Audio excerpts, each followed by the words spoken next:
What would you do if the woman you loved, the one you built your entire life beside, was secretly dismantling it all, slowly and painfully, right in front of you without you even realizing it? I never imagined I would ever face that question. Certainly not while sitting in the dim parking garage of the Grand Hyatt in Dallas. Rain coated the asphalt, shining like a slick layer of betrayal. My heart pounded violently against my ribs, the frantic rhythm echoing through the stillness of the nearly empty lot. The pale glow from my phone lit up the timestamp on the security footage. 2:17 a.m. And there she was, my wife, Sarah. Even through the grainy footage, her laughter carried faintly as she leaned in and kissed another man. A man I knew. A man who was supposed to be my friend. The ground seemed to shift beneath me, and I tightened my grip on the steering wheel. The cold plastic beneath my hands felt meaningless compared to the warmth that had just been ripped from my life. I watched them walk away together, fingers intertwined, disappearing into the elevator while I was left sitting there with a single burning question. How many times had this already happened? If you genuinely enjoy our stories, please subscribe to the channel. Let us know where you're watching from and what time it is there right now.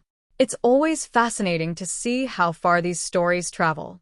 The humiliation struck first. It came like a massive wave of nausea, threatening to pull me under. It wasn't just the betrayal itself, it was the audacity of it, the sheer disrespect. Sarah, my Sarah, the woman I married 10 years ago in a small ceremony overlooking the Pacific in Malibu, now felt like a complete stranger. And the man with her? Mark, a co-worker from her marketing firm. A guy I'd share drinks with at our company picnic every year. The image of them together, relaxed, comfortable, intimate, burned into the back of my mind. I drove home in a haze, the Dallas skyline passing by in a blur of uncaring lights. Our house, once a place of comfort, now felt like a mausoleum. Over the following weeks, a disturbing pattern began to reveal itself. Sarah grew distant. Her phone was always in her hand, always turned face down, always on silent. Her explanations for coming home late became more complicated, and whenever I questioned her, her eyes carried a coldness I'd never seen before. "It's just a huge project at work, David," she'd say, her tone edged with irritation I wasn't used to hearing. "You know how demanding Mark is." Each time she mentioned his name, it felt like another blade twisting deeper. I began noticing the smaller details. A new perfume, expensive, that I had never bought for her. Receipts from upscale restaurants like Achi on Maple Avenue, places she never used to go, always paid in cash. The lively woman I once knew was fading into something different, something calculating. She constantly deflected blame, subtly twisting conversations until I started questioning my own perception. She called me paranoid, accused me of not trusting her. Somehow, my pain became my fault. Meanwhile, Sarah and Mark seemed to live inside their own protected bubble of lies. One evening, I sat alone in the living room, the silence almost unbearable. A half-eaten dinner sat on the coffee table growing cold. Sarah was, once again, working late. A deep, suffocating despair settled over me. My chest ached, the physical reflection of the emotional destruction happening inside me. I felt completely shattered, broken. But then something shifted.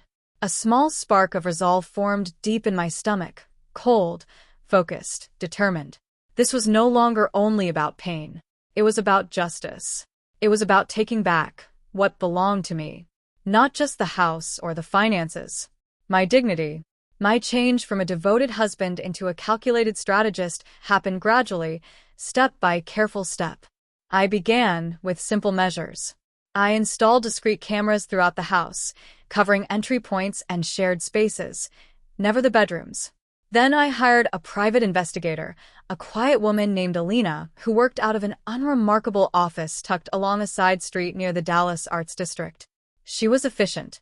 Her reports were precise and emotionless, just facts. Text messages, call histories, hotel reservations. The evidence began to stack up, forming a devastating record of their affair. I discovered their secret meetings at Hotel Zaza on Leonard Street.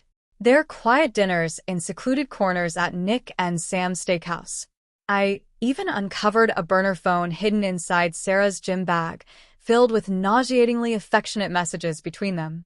"Can't wait to see you, my love," Mark had written, counting down the minutes. Every piece of evidence felt like another nail sealing the coffin of our marriage, and another brick laid in the foundation of my revenge. Once the evidence was secured, I began preparing the next phase. I consulted a divorce lawyer, a sharp and formidable woman named M. Davies, whose office overlooked the busy streets of downtown Chicago. She specialized in high-stakes divorce cases and had built a reputation for being absolutely ruthless. Together, we carefully mapped out every legal step: asset freezes, financial protections, and strategic timing. At the same time, I quietly began letting small pieces of information slip into conversations with mutual friends. Subtle comments about Sarah being overwhelmed with work. Casual mentions of Mark's unusual involvement in her projects. The social traps were placed with precision. The goal was isolation, slowly turning Sarah's world into an echo chamber where support would quietly disappear. Every move I made was legally sound. Every piece of evidence carefully documented. Every revelation planned for maximum impact. The public exposure happened on a Tuesday, fittingly the same day of the week when I had first seen the security footage. It began with divorce papers being delivered directly to Sarah at her office, creating an immediate scene that spread whispers throughout the company.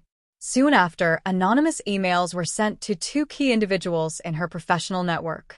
The messages included small excerpts from the evidence, nothing explicit, but enough to cast serious doubt on her judgment and professionalism.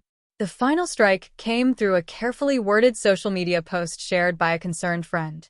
The post described the emotional devastation of betrayal, quietly hinting at the people involved without naming them directly. Within her social circles, the post spread rapidly. Speculation ignited like wildfire. Sarah's world collapsed almost overnight. The prestigious promotion she had been pursuing disappeared instantly. Her once flawless professional reputation was destroyed. Friends distanced themselves, unable to reconcile the image of the devoted wife with the person she had become. The legal proceedings moved quickly and mercilessly. With a mountain of evidence against her, she had no defense. She lost everything: the house, a significant portion of her assets, and most importantly, the carefully constructed image she had spent years building. Mark, staying true to his cowardly character, vanished completely, leaving her to deal with the consequences on her own. Months later, I saw Sarah one final time in a small coffee shop on Michigan Avenue in Chicago. She sat alone, staring out the window with empty eyes. The vibrant, confident woman I once loved was gone. In her place sat someone hollow, drained of the arrogance she once carried.